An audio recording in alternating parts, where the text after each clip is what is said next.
राजनीति का ऊंट कब किस करवट बैठ जाए, इसका इल्म किसी को नहीं होता। कुछ ऐसा ही हुआ है बिहार में, जहां नीतीश कुमार से नाता तोड़कर अपनी अलग सियासी वजूद तलाशने निकले उपेंद्र कुशवाहा ने तमाम सियासी फॉर्मूले आजमाए, लेकिन सफल नहीं हो सके। और वो अब एक बार फिर नीतीश कुमार के साथ गलबहियां करते नजर आ रहे हैं। कुशवाहा की आरएलएसपी के जेडीयू में विलय के साथ ही ये सवाल सभी के मन में उठ रहे हैं कि नीतीश कुमार के पास लौटने को क्यों मजबूर हुए उपेंद्र कुशवाहा। आखिर किसकी सियासी मजबूरियां दोनों को करीब ले आईं? जानकारों की माने तो प्रदेश की सत्ता पर पिछले 1.5 दशक से काबिज नीतीश अपने विरोधियों को लगातार पटकनी देते रहे हैं। इस दौरान उनके कई साथी आए और चले गए, तो कई विपक्ष का दामन थाम उनके सियासी दुश्मन बन गए। ऐसे ही नेताओं में एक नाम है कुशवाहा का,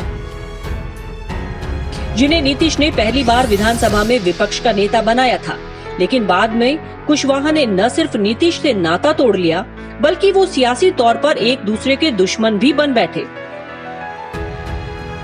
इसके बाद पिछले 3 चुनाव में अलग अलग गठबंधन के जरिए अपनी सियासी ताकत दिखाने में जुटे कुशवाहा कोई करिश्मा नहीं दिखा सके। जेडीयू से अलग होकर कुशवाहा ने आरएलएसपी का गठन किया। 2014 में बीजेपी के साथ मिलकर चुनाव लड़े।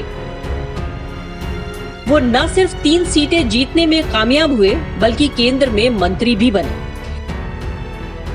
लेकिन अपनी सियासी महत्वाकांक्षा के चलते उन्होंने 2018 में एनडीए से नाता तोड़ लिया और कांग्रेस आरजेडी के महागठबंधन में शामिल हो गए। 2019 लोकसभा चुनाव में कुशवाहा 2 संसदीय सीट से चुनाव में उतरे, लेकिन दोनों ही सीटें हार गए। 2020 के विधानसभा चुनाव में कुशवाहा ने बीएसपी और असदुद्दीन ओवैसी की पार्टी समेत कई छोटे दलों के साथ हाथ मिलाया, लेकिन नतीजा 0 ही रहा।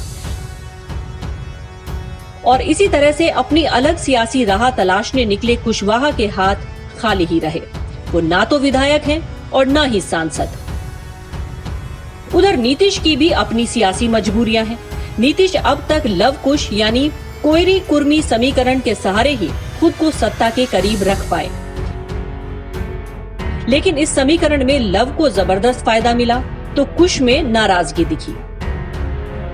कुशवाहा समाज के लोगों के बीच में आक्रोश इस बात को लेकर है कि 2.5% जनसंख्या वाले समुदाय ने 11% वालों के ऊपर सीएम की कुर्सी पाई है।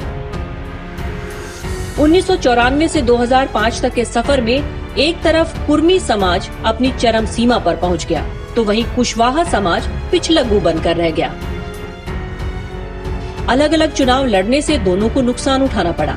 शायद यही वजह है कि दोनों नेता एक साथ आए हैं और फिर से अपने पुराने फॉर्मूले के जरिए अपने वजूद को कायम रखना चाहते हैं। Bureau report.